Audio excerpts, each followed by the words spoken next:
Olá! No Judiciário em Evidência de hoje, vamos falar sobre os preparativos da Justiça Cearense para o Dia Nacional da Adoção. Veja também, órgãos de inteligência debatem reforço à segurança no Estado. Telejustiça tem novos projetos para ampliar o atendimento ao público. E confira uma homenagem do Judiciário em Evidência a todas as mães.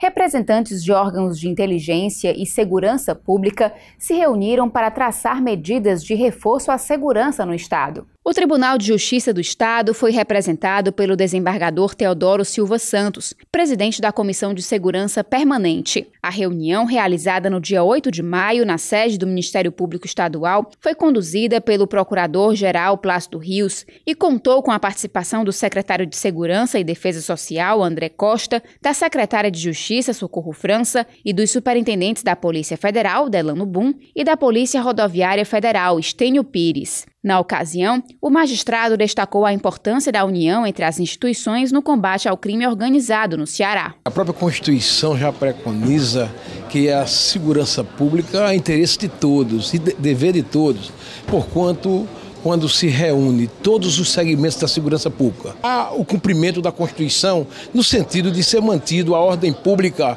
a paz social.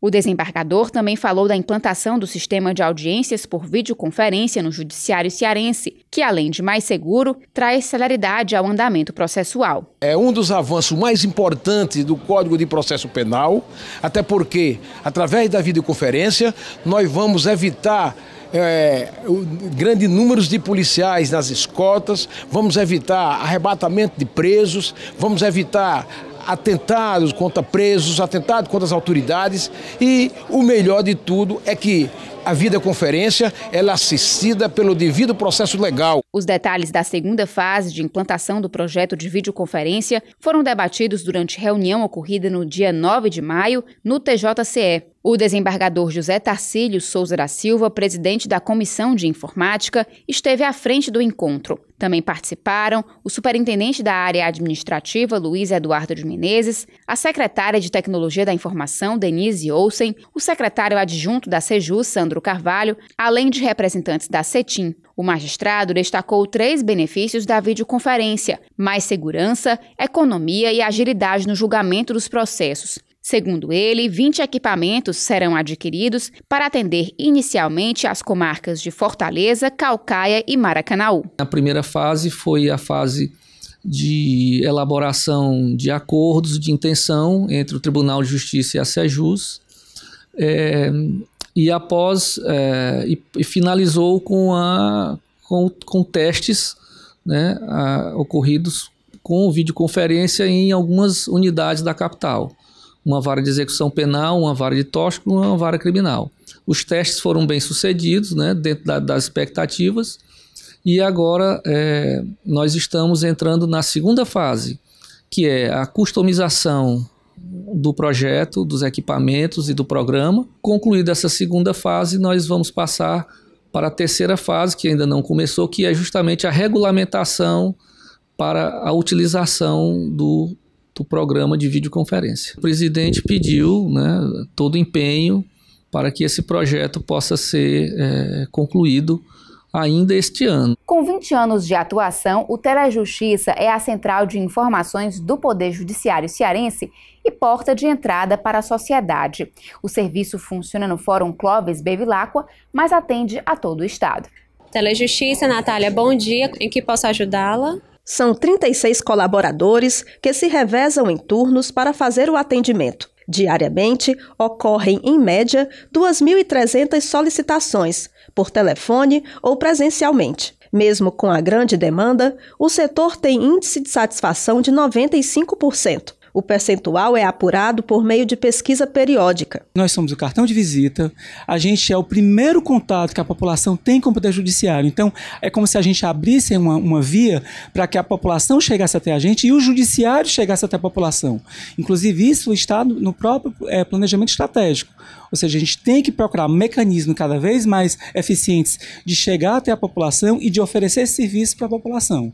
Então, nesse aspecto, a Justiça é uma pedra fundamental nisso. Este advogado faz parte das estatísticas de quem aprova o serviço. O atendimento do Telejustiça ele é sempre muito bom, as pessoas são sempre muito atenciosas e sempre, invariavelmente, você sai daqui com a informação que você vem buscar. A maioria das informações está relacionada a movimentações processuais, cumprimento de mandados, endereços e horários de funcionamento de unidades judiciárias. O serviço também informa sobre outros órgãos parceiros da Justiça. Segundo o coordenador do Telejustiça, a melhoria constante do serviço faz parte do plano estratégico do Poder Judiciário. Foi criado o manual com a política de atendimento ao jurisdicionado. Outro projeto prevê a criação de uma central integrada. Inicialmente, a gente vai procurar alguns serviços que são os mais procurados aqui no fórum. É a questão das certidões, a ouvidoria do Estado, a ouvidoria da Justiça. Vamos ter também a questão do protocolo, a questão também, a gente está avaliando também se vai ter um núcleo do arquivo também junto. Então, alguns serviços que são mais demandados aqui no fórum, a gente está tentando trazer, unificar e também nós vamos estar vizinhos à Defensoria Pública. O atendimento na recepção do Fórum Clóvis Bevilacqua vai das 8 às 18 horas, de segunda a sexta-feira. Por telefone, o horário é das 8 às 17, pelo 3216-6000. Consultas processuais também podem ser feitas pela internet no site www.tjce.jus.br. Vamos agora a um breve intervalo e daqui a pouco voltamos para falar sobre as atividades do Dia Nacional da Adoção. Até já! A ESMEC, Escola Superior da Magistratura do Ceará, promoveu curso sobre Direito e Saúde. O evento de 2 dias contou com palestras de um magistrado e 4 profissionais da área de saúde de renome nacional. Eles abordaram temas como judicialização da saúde, medicina baseada em evidências e oncologia. O médico Mozart Rolim, coordenador da Central Integrada de Leitos do Ceará, falou sobre unidade de terapia intensiva. A enfermeira Andréa Bergamini, especialista em órteses e próteses, destacou a importância do apoio técnico aos magistrados.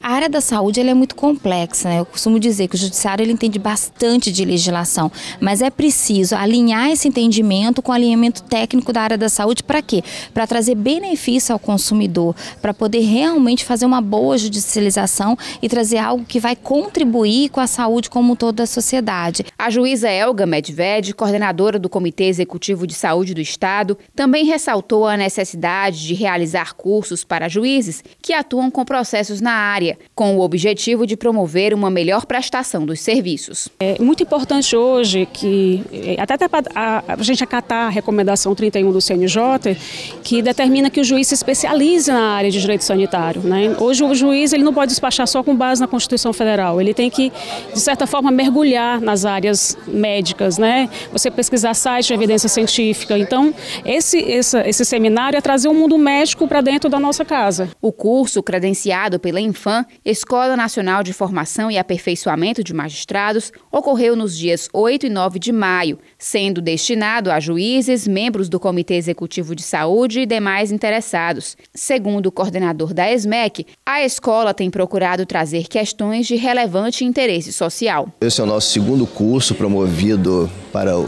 no calendário acadêmico de 2017. Nós ainda teremos 9 cursos aqui e outros tantos serão ainda credenciados junto à Infam e ofertados ao conjunto da magistratura e servidores.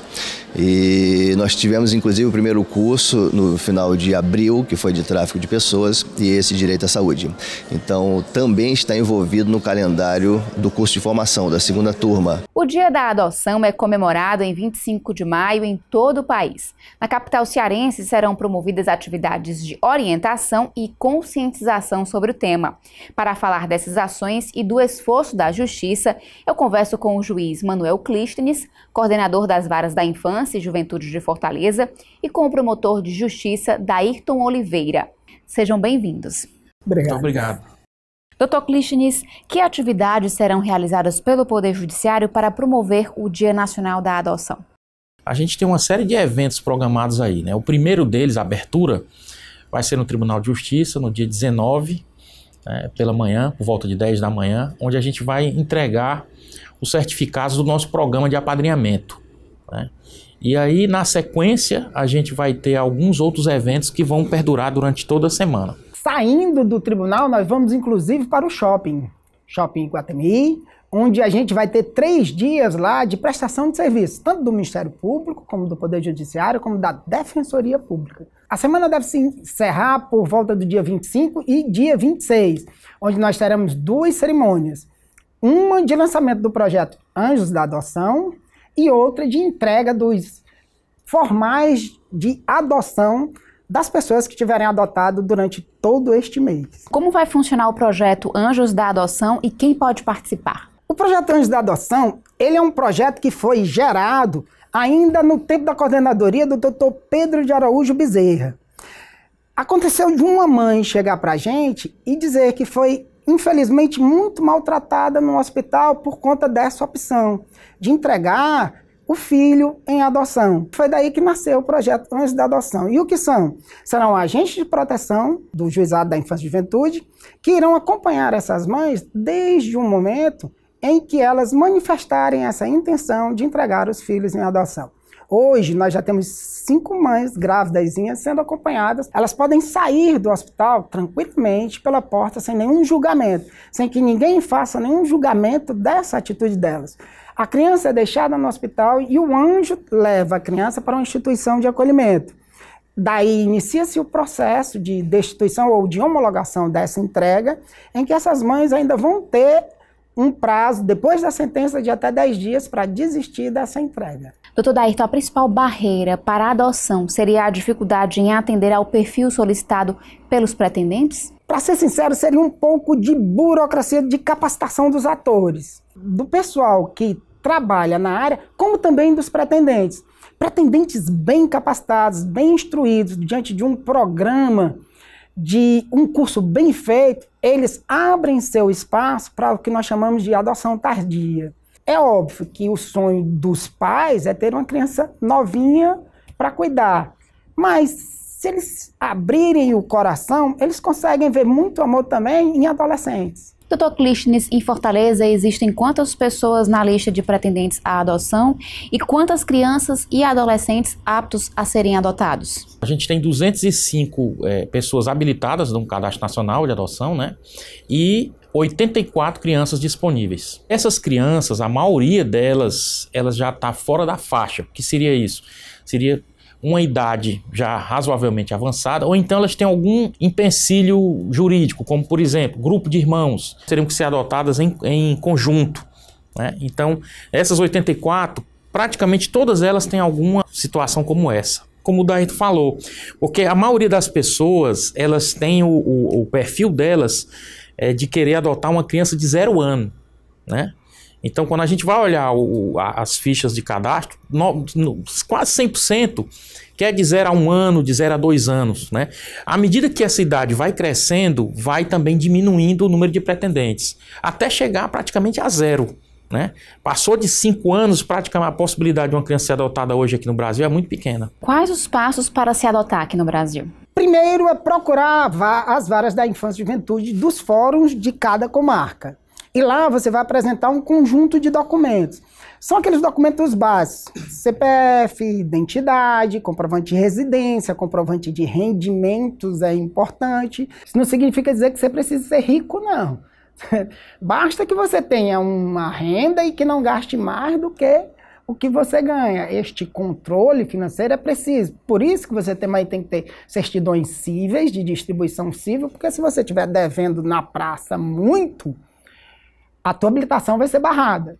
Certidão criminal também é importante, porque o teu passado vai dizer um pouco de quem tu é, principalmente se você tiver processos relativos a estupros, nós vamos prestar muita atenção antes de te entregar uma criança. Se você foi inocentado, presunção de inocência, tudo bem, mas vai ter que primeiro resolver toda essa parte processual para que você possa entrar para o Cadastro Nacional de Adoção. No mínimo, a idade é de 18 anos e tem que ter uma diferença de até 16 anos entre a pessoa que adota e o adotando.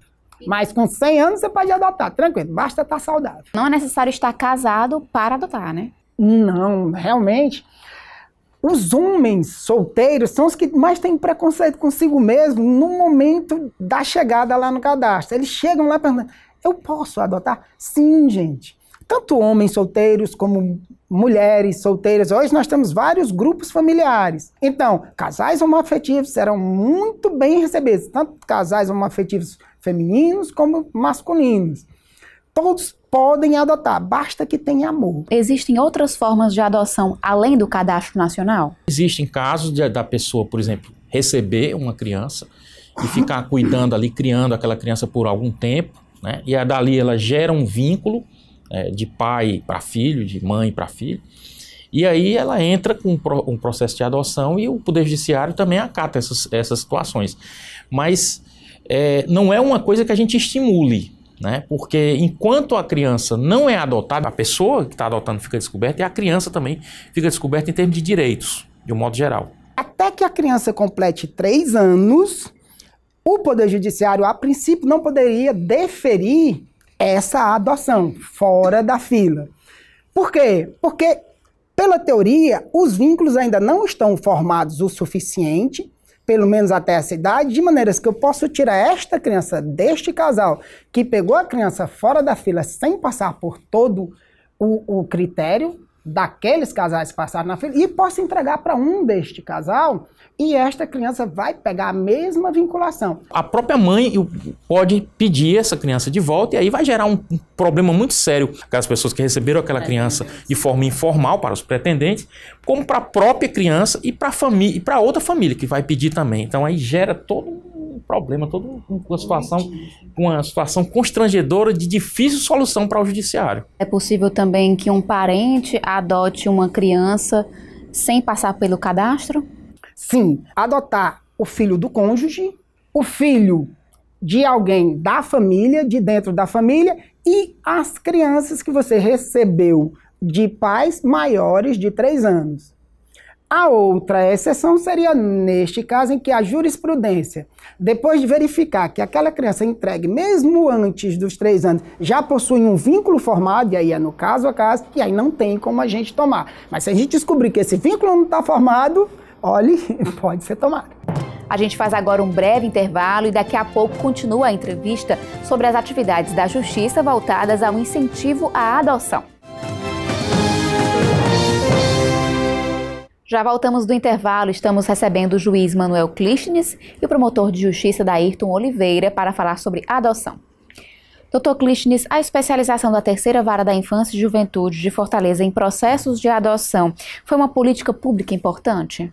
Importantíssima, porque com a especialização da vara, né, esses processos de adoção eles ficaram bem mais ágeis. Antes, as 4 varas de Fortaleza, da primeira à quarta, pegavam casos de adoção, né? Mas pegavam também casos de ato infracional, ou seja, pegavam matérias misturadas na infância e juventude. Com essa especialização hoje da Terceira Vara, né, nós demos esse importante passo para que a juíza, né, que é a doutora Alda, que é a titular dessa vara, ela fica voltada basicamente para questões de adoção, de guarda, né, questões de natureza civil em relação à criança. Então, foi muito importante e houve realmente uma qualidade bem maior na prestação jurisdicional depois que o Tribunal de Justiça tomou essa iniciativa. Antes da especialização, apesar de 4 juízes trabalhando em adoção, você tinha pelo cadastro cerca de 10 a 12 adoções por ano, uma por mês de adoção de cadastro. Logo no ano da especialização, isso já subiu para 17, porque a especialização só ocorreu depois do meio do ano. O ano seguinte foram para 37 e agora em 2016 nós já fizemos 55 adoções pelo cadastro. Esse ano a gente está esperando um boom de pelo menos umas 100 adoções. Dr. Clístenes, recentemente a Justiça Cearense firmou acordo com o governo do estado para capacitar jovens que vivem em situação de acolhimento. Quais os benefícios dessa iniciativa? Imensos, né? Imensos pelo seguinte. Você imagine o que é a sensação de uma pessoa, um jovem, né, de um adolescente que está ali institucionalizado, ou seja, está abrigado, né?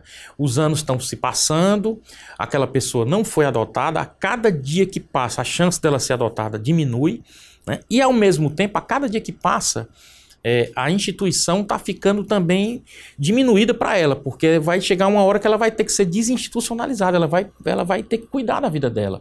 né? Ela vai ficar adulta e vai ter que cuidar da vida dela. Então, pessoas que viviam nessa situação passavam por uma angústia extrema quando iam se aproximando aí dos 18 anos e tal, da maioridade civil, né?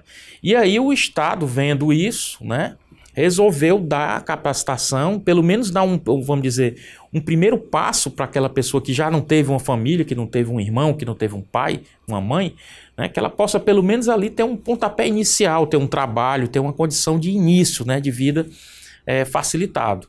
Então isso aí é de extrema importância. O apadrinhamento é uma outra forma de apoiar crianças e jovens que vivem em instituições de acolhimento. Quais são as formas de apadrinhamento e como participar? Tecnicamente, aqui em Fortaleza, a criança completou 10 anos, não tem mais nenhum pretendente na fila de adoção dela. O que é que nós estamos tentando conseguir hoje com o programa de apadrinhamento? Aproximar essas crianças de padrinhos para elas começarem a ter um relacionamento familiar e, de repente, despertar um relacionamento afetivo. Os padrinhos podem, sim, no futuro, adotar os seus afilhados. Não é impeditivo. Só que a partir do momento que ele deseja adotar, ele deixa de ser padrinho e vai ter que passar por todos os critérios da fila de adoção. Mas hoje nós temos 3 tipos de apadrinhamento básico, que é a prestação de serviço, que qualquer pessoa maior de 25 anos ou pessoa jurídica pode se inscrever e você pode prestar um serviço dentro de qualquer instituição de acolhimento, dentro, é claro, das suas expertises profissionais. Você tem que ter a habilitação para prestar o serviço ao qual você se propõe. Você pode também ser um padrinho financeiro, ou seja, você pode custear alguma coisa para algum afiliado ou para alguma instituição. É só nos procurar, porque queira ou não queira, você vai assumir uma prestação continuada que, se tu declarou, o menino pelo menos vai ter que contar com aquilo durante aquele tempo. Não pode ser só prometer e não cumprir. A gente vai atrás se tu não cumprir. E tem o apadrinhamento afetivo, é aquele em que você vai ter contato com a criança, vai poder levar a criança para a escola, tirar a criança de dentro do abrigo diariamente, ter aquele contato com ela, visitá-la, levá-la para casa nos finais de semana e ficar com ela nas férias durante até 7 dias. Eu conversei com o juiz Manuel Clístenes e com o promotor de justiça Dairton Oliveira sobre adoção. Muito obrigada pela entrevista. A gente é que agradece, foi ótimo. É sempre bom falar, né, em adoção, sempre bom promover os direitos das crianças e dos adolescentes. Obrigado. Ser mãe não é apenas ter o dom de gerar uma vida. O amor, a dedicação e o instinto de proteção ao filho acompanham as mulheres que abraçaram a maternidade, seja de forma natural ou afetiva. Em maio, o Judiciário Cearense presta uma homenagem a todas as formas de ser mãe. O quarto e as roupinhas já estão prontos para a chegada de Tibério. Ele vai herdar tudo do irmão Theo, de 1 ano e 8 meses. Mesmo não sendo mãe de primeira viagem, Mônica guarda uma grande expectativa pela chegada do novo membro da família. A vida muda muito. E no nosso caso, a vida mudou infinitamente para melhor. A vida muda desde o momento que a gente sabe. Quando eu soube que estava grávida do meu primeiro filho, a partir dali a vida já começou a mudar. Porque a gente começa a querer um mundo melhor, a gente começa a ter atitudes melhores. E depois que o filho nasce, a gente começa a ser exemplo, e é exemplo desde muito cedo. Servidora pública, Mônica trabalha há cerca de 2 anos como diretora da creche escola do Poder Judiciário. E se em coração de mãe sempre cabe mais um, no de Mônica cabem 114 formas diferentes de amor, que ela recebe todos os dias por meio das crianças da creche, seja na hora das brincadeiras, das refeições ou durante os estudos. Ela brinca comigo e eu gosto dela. Eu gosto dela. Às vezes ela vem na rodinha brincar. Ela é muito legal. Por que ela é legal? Porque ela brinca com a gente. Ela é legal e eu gosto dela. Aqui a gente pode estudar e ficar inteligente. A creche é um grande presente de Deus na minha vida. Eu fui para a creche um mês antes de o Theo nascer. E assim, fui muito bem acolhida pelas crianças. É um amor muito grande que Foi um amor muito grande que eu recebi com o Theo naquele momento e hoje recebo também com o Tibério, de ir na sala e as crianças abraçarem a barriga, fazerem careta para minha barriga, como se estivessem brincando e implicando com o Tibério. Isso é muito legal. Esses dias eu estava refletindo e agradecendo a Deus por ter ido para a creche nesse momento em que eu estava sendo mãe. Porque com o amor que eu sinto pelos meus filhos, com a experiência de tê-los e de cuidá-los, né, eu consigo me colocar no lugar das mães que saem para trabalhar e deixam os seus filhos ali na creche. E eu tenho uma dimensão do que elas estão deixando ali para a gente cuidar, né, do valor que tem cada criança daquela para a mãe, e a gente cuida com todo esse zelo. São 114 filhos maravilhosos, além do Theo e do Tibério. Após o expediente na creche, a jornada de mãe continua. Em casa, Mônica pode contar com a ajuda de Dona Nilzete, que está sempre presente no papel de mãe e avó. Enquanto ela trabalha, se desdobra e tudo, eu tenho o privilégio de colaborar. E isso, com certeza, deixa ela mais tranquila para exercer melhor o profissionalismo dela. E me realiza muito, porque eu sei que estou colaborando e, sobretudo, amando muito, porque isso é dádiva. A educação principal é a educação de casa, é a educação que é dada pelo pai e pela mãe, né? A creche é uma coisa que complementa. Então, ter essa dedicação, ter tempo, né, de se dedicar para os filhos, se dedicar para as crianças, isso é o que vai formar as crianças que são o futuro, né, da nossa sociedade. A dedicação e o amor dessas mulheres parece não ter limites. O Dia das Mães deste ano é comemorado em 14 de maio, mas a homenagem é para ser prestada todos os dias. Gostaria de deixar o meu Feliz Dia das Mães, né, especialmente para minha mãe. Feliz Dia das Mães para mim, que sou mãe também. Feliz Dia das Mães para as mães da creche, que existem mães. Na creche a gente fala que tem mães em várias formas, né? Tem a mãe, tem a mãe-avó, tem a mãe-pai, né? Então, tem a mãe-tia, a mãe-madrinha. Então, para cada uma de vocês, eu quero desejar um grande Dia das Mães. Nosso dia são todos os dias do ano, mas que bom que a gente tem esse momento para a família, para os filhos pararem e pensarem, né, no valor que a nossa figura materna tem.